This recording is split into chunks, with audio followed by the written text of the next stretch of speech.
it's what do they call it? It's debatable. Thank you, Trent. It's debatable. Good point. But it can be debated. It's debatable, but it's from this Hell We Call Earth the News. It's debatable. However, it's a debate that has one right answer, which would be yes. I'm super hot. That's why people are watching. So absolutely. So anyway, I'm glad we could have this very meaningful, spirited debate at the top of the show, Trent. Well, that's just a sign of things to come. So if we hadn't hooked the listener in 30 seconds or less, then I don't know if we ever will. So just hopefully we've hooked everybody, because I think this might be a theme of the show of spirited debates. There you go. I like that. I like to have, because you don't want to have, what would the opposite of a spirited debate be?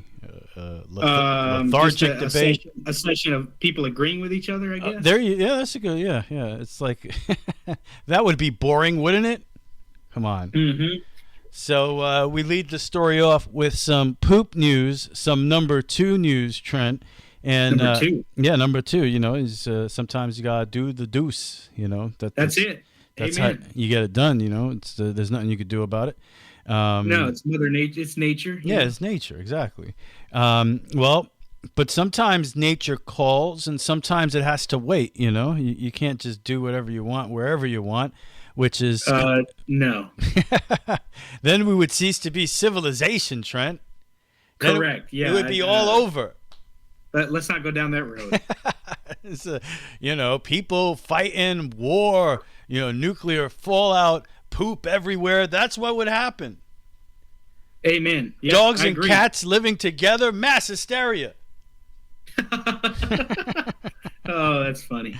So I got you, Ghostbuster fans. All right, here we go. So an unidentified crane driver in Dublin. I always thought that was a very intimidating job. I would see, Trent, in New York City, these huge cranes on top of skyscrapers. Can you imagine that? It's kind of an intimidating thing to look at. You always wonder, what if this huge, gigantic crane were to fall from the sky onto the streets below? That would be horrific. A terrible thing. But it would be.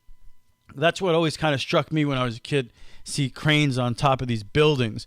Well, but this never crossed my mind. An unidentified crane driver in Dublin, Ireland, lost his job after he recorded himself dropping a bag of his own excrement from the crane cab onto a rooftop on March 30th. This is from Dublin Live. They reported this story while flinging the six sack. I like that. That's what they call it, Trent, a six sack. Six sack. Okay. Yeah. That's as sick a sack as you can get, right? I agree with that statement. While flinging the six sack overboard, the man joked about the joys of being a crane driver and laughed. I picture like, a diabolic, menacing laugh, like a supervillain, Yeah. Now he joked, he laughed about it. He's throwing shit overboard on top of buildings, and everybody on social media was grossed out by it. They were horrified, Trent, the viewers who saw the video. The construction company said the driver has been removed immediately and would not work on any of our other sites in the future. I would hope not. They also asked social media platforms to remove the video. So all right, so this guy, he must be up in this crane for a long time. And now here's my question. Does he poop up there in a bag and throw it on rooftops? Or does he take a bag of poop with him so he can do that? And I haven't seen any of these social media videos, but that's my first question. How did he accomplish this feat? Was it on-site production, or did he do this at home and bring the poop with him? I think that's very important information when thinking about this case, Trent. And what do you think? I think it changes everything, really. Yeah, it really does. So that's an interesting story to kind of start the news with. It's a poop story. It's all about the poop. And the one other thing I would say is, all right, if this was just to relieve yourself, why would you broadcast it on social media? Don't you know you're going to lose your job? Who wants to see that? You know, that's why these people are stupid. Like, you know, if relieving yourself is something you do in private. Nobody needs to know about your routines on how you do Yeah, that. especially if you're throwing them from a crane on top of buildings. You know, it doesn't make your company look good. Well, yeah, it doesn't make you look good. Even though they were on top of the building, I don't know if I'd want to enter the building with that kind of stuff there. Yeah, good point. All right, Trent, there you go. There's the poop news. What else you got? Okay, well, I got one to lead off. You know, of course, we watch TV from time to time, or whenever we're able to. But a 63-year-old lady, she didn't say where she was from, unfortunately, I'm going to criticize the author of this story because they didn't explain, what show they were watching. So, we couldn't comment on it. But apparently, this lady was sitting in her recliner watching a show. And one of the main characters on the show told a joke.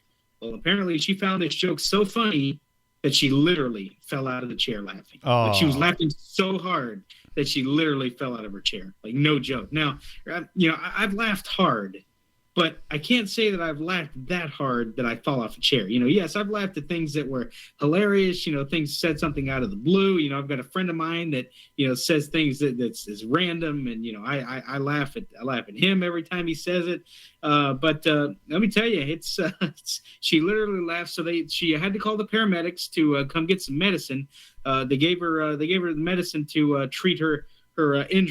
Said she had some minor injuries, and it kind of had messed up her heart a little bit too, actually, because she was laughing so hard. Apparently she had some heart issues too, but she was made a full recovery, and like I said, didn't say the show she was watching. So that kind of leaves me hanging a little bit. I want to know what show this was that was so darn funny. I want to know the joke that was so darn funny. Yeah, what's so funny? Except don't tell me the joke. I want to see if when I watch this show, it puts me on my ass too. You know what I mean? I want to see if it has the same effect on me it had on this woman. That kind of reminds me, I really dig, Stephen A. Smith's show on ESPN, First Take. Every Wednesday they have Chris Mad Dog Russo on there. And I know Mad Dog. Yeah, pretty entertaining.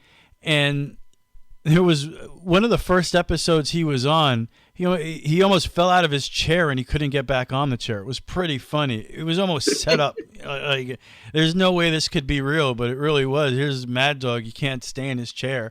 He's falling out of it.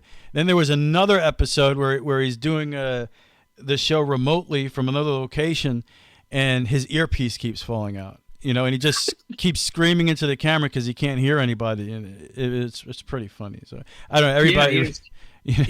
And for people who don't know, Rich and I are radio guys too. When we're on the air, we have to have our headphones on, or else we can't hear anything. So especially like if you're in a room and the co-host and the other cast of characters that are on the show are in different rooms, or like, for example, I'm in a different location. If Rich didn't have his headphones on, he wouldn't be able to hear me, and he would be, and vice versa. If I didn't have mine on, I wouldn't be able to hear him. Sometimes whenever he's like doing these jet rants or something, I always take them off. But that's neither here nor there. Like, what did you say? I take them off so I can cover my ears. I just have to adjust the volume here all the way down. Yeah, I know, all the way down. Hello, what? Can you hear me now? Yeah, exactly. But yeah, no, I know how that is. And sometimes I hate when I'm outside and I put earbuds in whenever I'm listening to music, and one just keeps falling out. You always have that one that fits perfectly, and then one that keeps falling out, and it's so annoying. I get it. He's like, I get it. I know what's up here.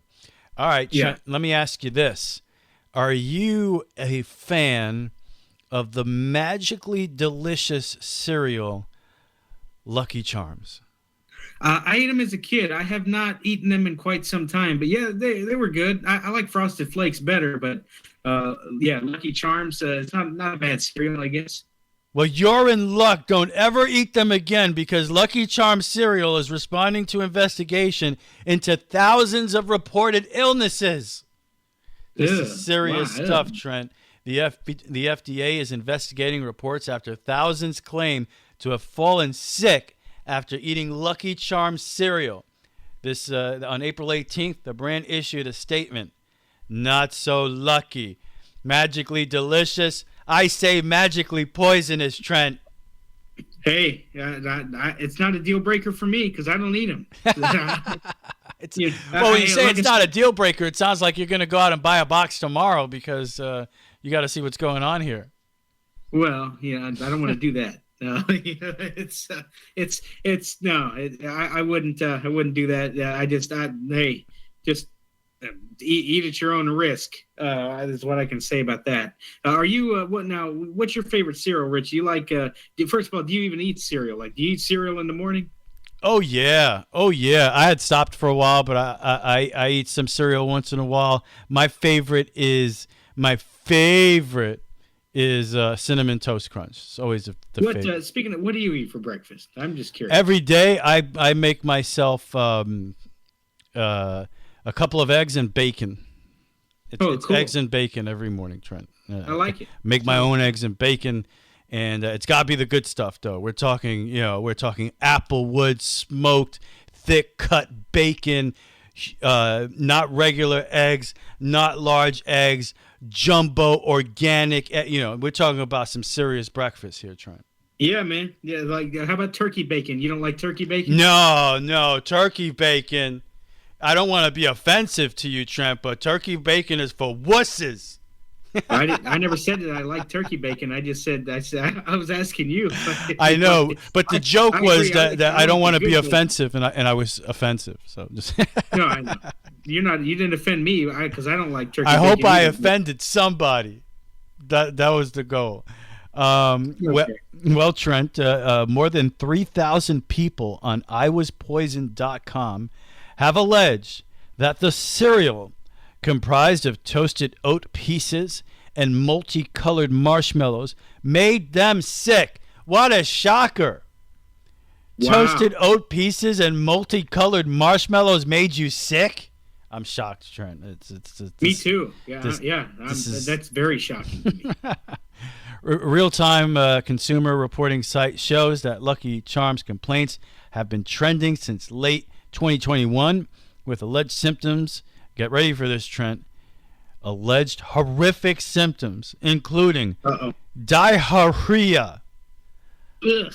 nausea, stomach pain, and vomiting. Wow. Yuck. You're right about that. 4 horrific symptoms. All right. Yeah, that's not good. Yeah. So there you go. I guess Lucky Charms under some fire here lately, man. That's so sad. Well, so sad. I always worry. I have to say I've had food poisoning a time in my life, and it's nasty. It is nasty both literally and figuratively. I don't like it. I don't wish it on anyone. And it just I can't imagine doing that. That's rough. Oh yeah, I had some food poisoning. I thought I was gonna die. It was terrible. Oh no. It was terrible. Oh, my worst food poisoning story was whenever I was on a trip back in 2019. I went to the beach and went to the beach for a couple days over the summer, and kind of wanted to get out of town.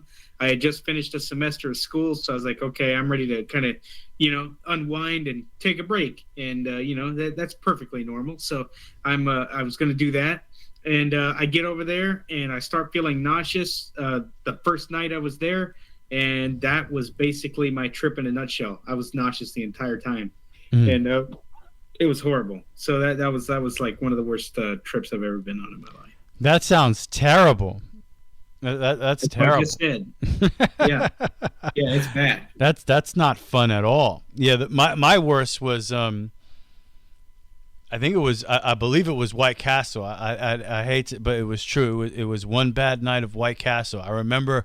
I was up in New York, in the Bronx, and I was actually in the middle of writing a song, and I was recording and everything, and I got hungry. I had been at it all day, and I said, I got some ideas, but let me get some food real quick.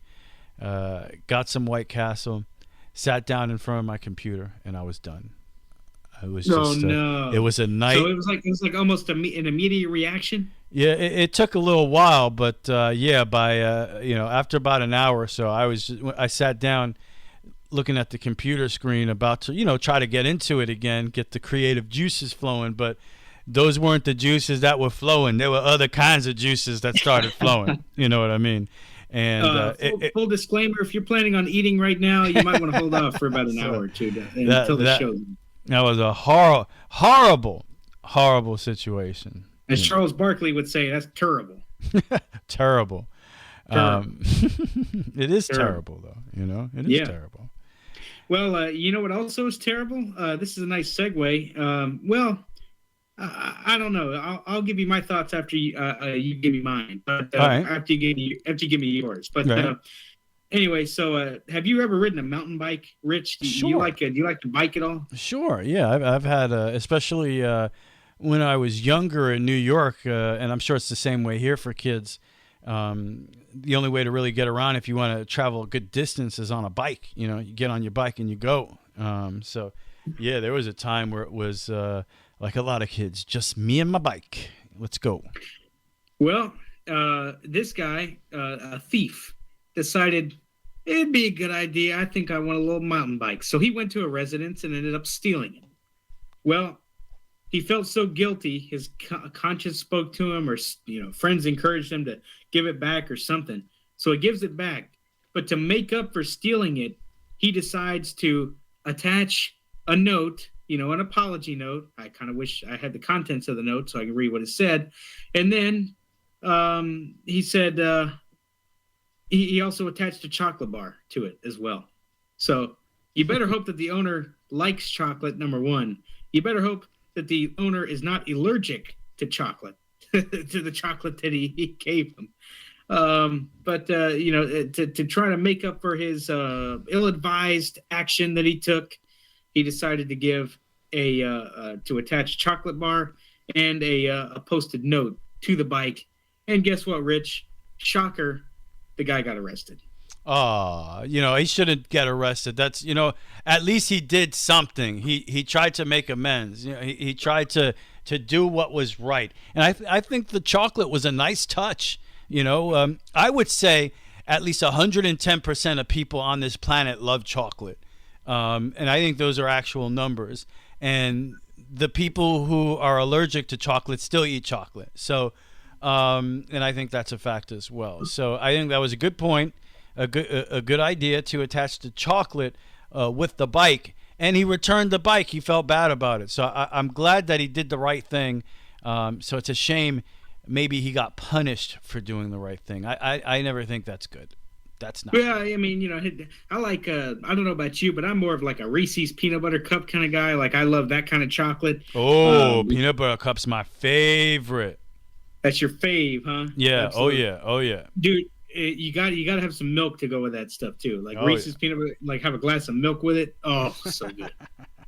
so good. Now I'm hungry. Now it's gonna make me. You know what? I'm trying to eat healthier, and next thing you know, I'm gonna have to go out and do some Reese's at some point. There's no chance being healthy if you listen to this show.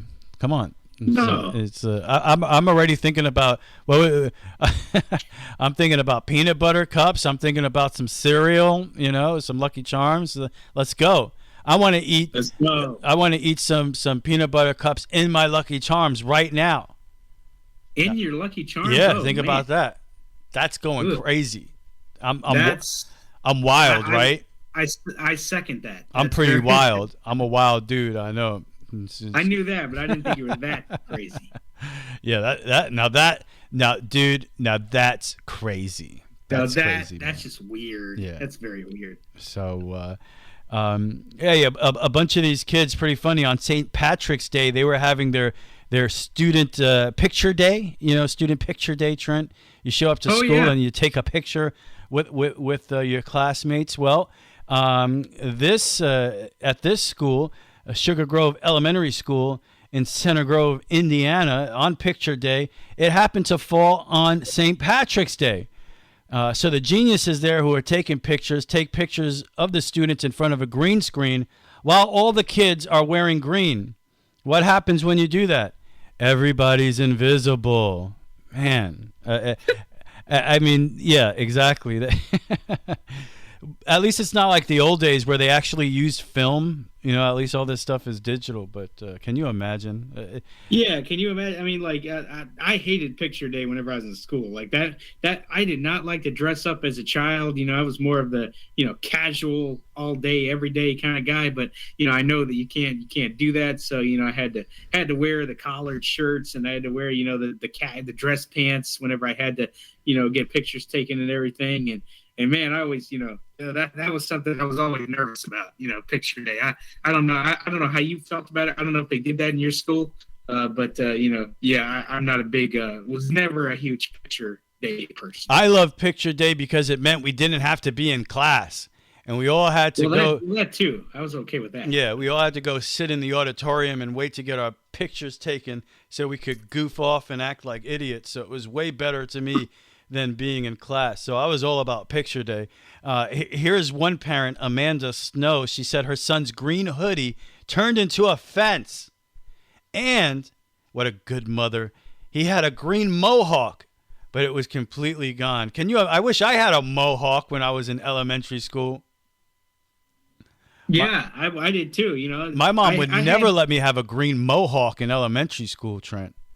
No, mine didn't either. But my mom also, she allowed me to have what's called a high and tight haircut. The high, the high and tight, the haircuts kind of like shave off the side. You kind of have you kind of shave the hair kind of up top a little bit, cut it short, and then basically shave it to like almost nothing on the sides. Yeah, that was my hairstyle back in whenever I was in school, like a high and tight, kind of like a Marine Corps style haircut. That's my mom like insisted that I wore that kind of haircut. Well, they call that like a crew cut, something, right? Yeah, exactly. That's what it is, a crew cut. Yeah. Wow, look at you, military man.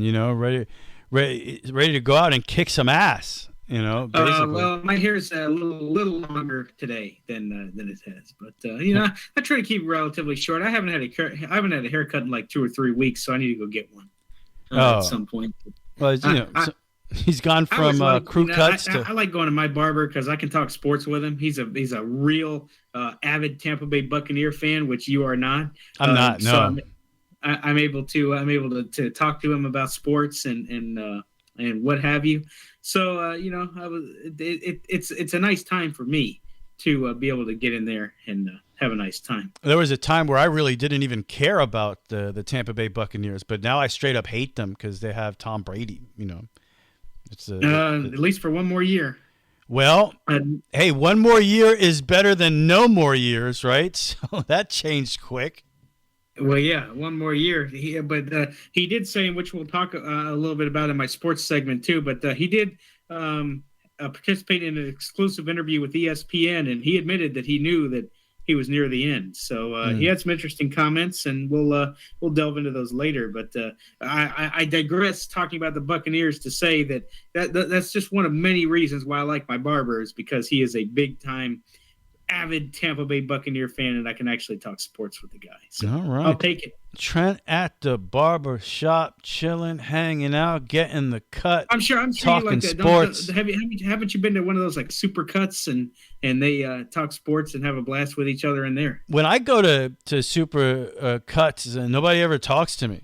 I wonder why. And my haircut's usually about 2 minutes. They want to get me out of there, Trent. I don't get it. It's that's why you have to initiate the conversation. You got to start. Hey, how you doing? Usually, what you're supposed to do is the barber is kind of supposed to follow the lead of the customer that's in the chair. If they want to talk, you talk to them. It's kind of like also too, like if you're in a cab, I guess it's kind of the same way. Like if you're, the driver wants to talk, I guess you can talk to him, and that's a good point. Sometimes you get those annoying guys, though. Like there are cab drivers that initiate conversation. Though there are barbers that initiate conversation, and sometimes I just don't want to talk. You know what my problem is, Trent? It's hard for me when I'm in public to get over my dislike for other people. So it's it's a fundamental issue. What can I tell you? Well, we've hung out in public a few times, and I'm honored that you speak to me whenever I'm in public. You're one of the few I'll talk to. Yeah. Yeah, you're one of the, I think I'm one of the few you talk to on a daily basis, but I mean, Oh, yeah, you and Freya. I'll take it. Yeah, your dog, but it's interesting. Freya's my friend. Other than that, I can't have friends. She gives the same response. Her response is always consistent. That's not true. Sometimes No? it's roof, roof. Sometimes it's just roof. Sometimes it's growl. There are Yeah. different methods of communication that come from the animal. Okay. That's true. So, Hey, yep. why don't you give another story? I got to pull another one up here, but while I'm doing that, why don't you nail yours? I gotta go. I lost my paper. I gotta go track it down. All right, you lost your paper. Be careful. Sometimes those papers, they cause trouble. Well, speak of revenge and a dude that just can't let go. Don't be like this. This dude, Jordan Cabold, 21-year-old dude, he broke it off with his girlfriend, Alicia Moy. Well, she broke it off with him after just a few weeks of dating. So sad, so sad. I know, right? She was ready to move on, but clearly, as things progress, he was not. Metro News reported on March 31st, a couple of weeks after they met, Cabold suggested he take a key to her flat. This is in England, so it's a flat. I don't know if you know that, Trent. In England, it's not an apartment; it's a flat. So okay. So he went to her flat. He wanted to. It was only a couple of weeks, and he wanted keys to her flat already, and that was just red flags for her. Her mom was telling her, "Hell no, get out of this thing." So she broke it off. Well, guess what? He got the key to her flat, right? And since he had it after they broke up, he went to her house, and guess what he did? He poured beans and spaghetti in her shoes, in her closet. Yeah, what an interesting mode of revenge, right? Well, that wouldn't even cross my mind. You know what I'm going to do? I'm going to go to her house and put beans and spaghettis in her shoes and in her closet and splatter ketchup all over the walls. That's some serious revenge, Trent. Yeah, that really is like. Well, I guess it was creative, if anything, but pretty expensive. Damage was estimated at about $2,000. So he caused some damage. Police, of course, arrested him. A few days later, he was fined, given community service, and a restraining order. So come on, man. You're a young dude. Break up. You don't have to, you don't have to put spaghettis and beans in someone's shoes. It's messed up. It's not cool. Yeah, exactly. Cool. Yeah, I hear you there. But it's wild. I hate to hear that. Look, you're gonna break up sometimes, okay? You're gonna break up. You're gonna go through hardship, but pouring spaghetti and shoes, you're gonna have to buy some new shoes. And then next thing you know, the girl puts on her shoes and feels like something wet in there. Feels the sauce kind of melted, and it's like, what? Like it's gonna scare the living daylights out of her. She's not expecting that. Yeah, can you imagine? She actually put the shoes on, and it's spaghetti shoes. It's like, I don't remember eating in my room. What's going on here? Oh my goodness. All my shoes have beans and spaghettis in them. How did this happen? Probably wasn't too hard for her to figure out, Yeah. And Trent, sometimes guy can't let go and does some dumb shit like that and to mess with an ex-girlfriend. And some dudes do too much to impress a woman, Trent. Maybe you take it a bit too far, like this Brevard County man who was arrested Tuesday night after being clocked driving more than 100 miles per hour on 95 and said he was showing off for his girlfriend. According to the Florida Highway Patrol, he's 19 years old, and he was observed attempting to overtake a vehicle in the left lane of northbound I-95 in Melbourne, kicking up debris from the shoulder and nearly colliding with the vehicle he was passing. Talk about reckless driving from a 19-year-old. He was driving at 112 miles per hour, soon accelerating up to 125 miles per hour. Good Lord, have mercy. But Trent, you've been on a highway, the 95, especially I-95. To act like this is a huge story, I see people going a $120 every day on 95. You're driving the speed limit 70, 75, and people cruise by you like you're going 20. you know. Yeah, my granddad and I had a close call on 95 a few months ago. Thank the Lord, nothing happened to us, but we were driving and, all of a sudden some cars just stopped in front of us and we had a guy going at least, 20 miles over the speed limit kind of coming behind us, and it didn't look like he was going to get stopped. So my granddad made a quick maneuver, got out of the way, and thankfully everything was just peachy after that. But, I mean, you talk about scary on those interstates, man. People say that the 4-lane highways with stoplights aren't safe. Try going I-95. Try driving those interstates, not just 95, but I-4, I-75, I-275, and Tampa, St. Pete. It's those things are wild. And I guess it's not really that uncommon to see guys going 120 miles an hour, because you do these days. It's common. I don't know. Yeah, it just seems like everybody is speeding on I-95. If you're going speed limit, everybody's just boogieing past you. Don't you hate going on that highway? Oh, it's the worst. It really is, especially if you have to drive for any kind of distance. And while I-95 is terrible, so is I-4. But at least I-4, you get down to Orlando, it starts to slow down a little bit. Because it has to. But yes. Anyway, enough of this traffic report, but brought to you by The Poop News, where poop gets poopier. Well, I can shift the report after you get done, so we're all good. You got another story? I do. What you got? Okay, so this guy, I don't know when this took place, but I found it. This guy, I happened to be scrolling through some old things and found this. But Rich, have you ever been to a Starbucks? You like Starbucks, don't you? Sure. Yeah. I'm into all of that Starbucks stuff. It's really good stuff. What can I tell you? And they have good. By the way, Starbucks pretty good lunch sandwiches as well. So. Okay, I've never had their lunch sandwich. That's good. Okay, I appreciate it. I'll go check that out. But anyway, this guy was not wanting a lunch sandwich. He ordered through the drive-thru at Starbucks down in Miami. And he ordered, I guess, a bagel or something, because apparently the wait staff, the workers at Starbucks, did not put his cream cheese in the bag. So he was very, very irate that he didn't have cream cheese. So he went up to the window, knocked on the window. I guess he realized it whenever he's pulling out. So he turned around and kind of pulled back into the parking lot area in the drive-thru and said, "Excuse me, man, where's my cream cheese?" He kept, trying to he was yelling and screaming, and all of a sudden he turned violent to the Starbucks employee. So he called the police. Apparently, he was yelling at the daughter of the police chief of that particular town. It's not necessarily in the police chief. I guess this was the police chief of Miami, if I'm not mistaken. I see. So the police chief's daughter is working at this Starbucks, and he was yelling at her. Correct. Yeah.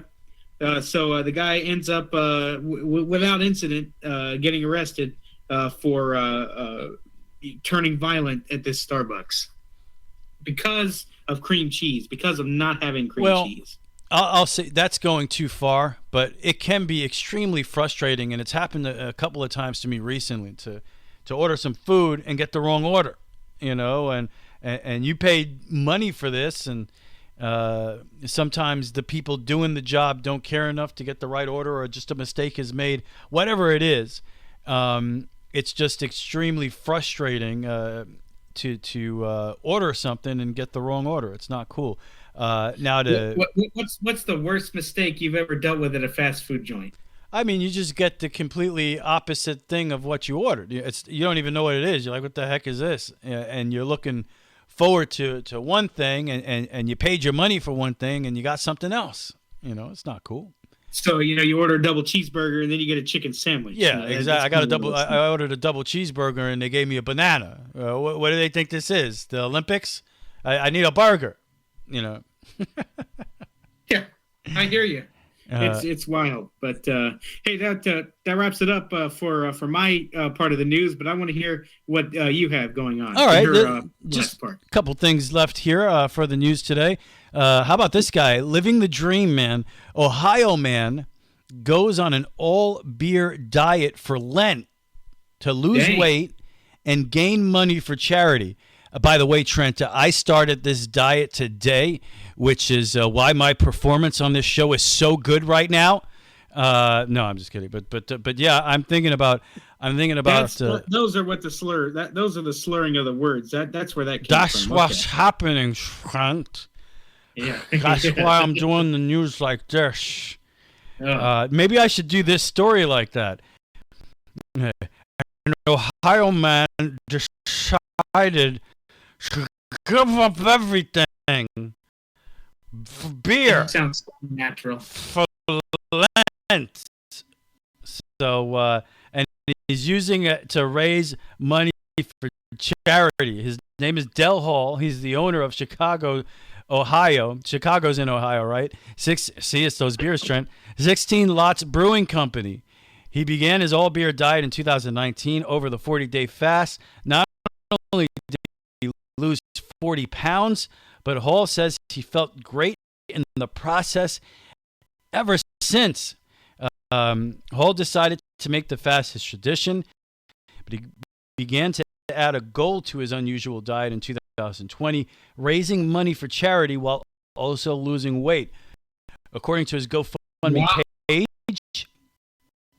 from 2020, Hall lost 50 pounds and raised $10,000 for a charity during the pandemic. While many people worry about his health over the 40 days, Hall says, "Don't worry about me, I'm just drunk." No, that's not what he said. Hall said in the past that he consulted his doctor about the choice. She said, "You're an idiot." No, she actually said, stay, and she like, so just stay. But all of his calories come from beer. That might be the greatest sentence I've ever heard in my life. All of his calories come from beer. That's just brilliant. It's okay. My granddad tried to do this diet one time too. He really thought about it. He's like, man, I ought to go on an all liquid diet and drink beer, drink a 24-pack a day, and I'll be set. I don't know if I drink a couple beers, it actually makes me hungry. I'm not sure how this works, but anyway, this year Hall is raising money for the Ken Anderson Alliance, a nonprofit organization that helps adults with disabilities find work and other opportunities. A cause personal to him. According to the website where people can donate, Hall has a daughter with special needs and saw this as a great opportunity to conduct his fast while supporting the charity. So that's pretty awesome, man. And what a great idea. What a great way to raise money, drinking beer. I can't think of a better concept than that. That's I can't either. That sounds good. That's right up there with feeding the hungry, and anything. Think of the greatest things on earth. Imagine drinking beer to make it better. I'm drinking beer to feed the hungry. I'm drinking beer to help the children. It's great. What can you say? That's the greatest thing I've ever heard, ever. Maybe the second greatest. Hey, why not, man?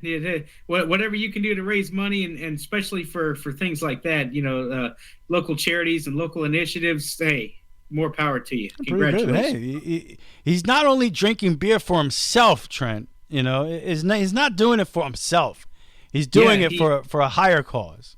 He's trying to help the community. Yeah, that's pretty good. That should be commended, even if it's he's accomplishing that by getting shit-faced. But still, it's a good thing. It's a good thing. That's right. Yeah. All right. So, and finally, here on the news today, this is pretty amazing. Trent, you ever have a dog, or you ever been close to a dog? Oh, I like dog. You like dog? I love dogs. I have a Chihuahua. That's right. Now. You have a Chihuahua, and don't you love your furry friend? Your Oh, I love him. I love my. He's kind of annoying at times, but hey, I'm sure just like people, dogs can get annoying too, but they're always so loyal. It's like they have a renewed kind of, they don't hold grudges. If something happens, you talk about humans. Some humans don't hold grudges. Well, dogs literally don't. Because they're so faithful to you. That's why I like them a lot. So cool that your dog is a Chihuahua, Trent, because this story is actually about a Chihuahua, believe it or not. And believe it or not, a Chihuahua, and we do love Guinness Book of World Records on this show. A Chihuahua recently won the Guinness Book of World Records for being the oldest dog in the world. So this Chihuahua is the oldest dog in the world. Now in Guinness Book of World Records, this Chihuahua, Trent, is 21 years old. Whoa, and that's a lot. And let me do the math here because they say that dog years, they go by sevens. At least I've always heard that myth. So, oh yeah, I think like if I could do the math real quick here. 21 to I think it's about 750 years old, which is amazing if you think about how old this dog is. Yeah, it does. That's true. You're right about that. It's I think my math is good, right? No, not What? exactly. Oh. I did the quick math here, and I have gotten 156. 21 divided by 21 times 7 is 156. So if you were to do that in human years, that dog would also be the oldest human ever recorded. Oh yeah, and my grandmother had a Chihuahua. Her name was Nikki, and she lived till she was like 16, 17 years old. So I can attest that Chihuahuas can live long. That seems like they every time I've had a Chihuahua, they've lived into at least till they hit double digits. My dog, the Pebbles, was alive for 18 years, man. That dog. So there are it's dogs always that hard when you lose them, though. About I would say 8 years ago or so. No, I said it's always hard when you lose them. Oh yeah, sure. It's difficult. They're members of the family. What can you say? It makes me well up right now thinking about all the dogs I've had in my life, Trent. Why did you make me think about this? I blame you. Well, you're the one that brought up Chihuahuas. Oh, but you're the one that did the. You're the one that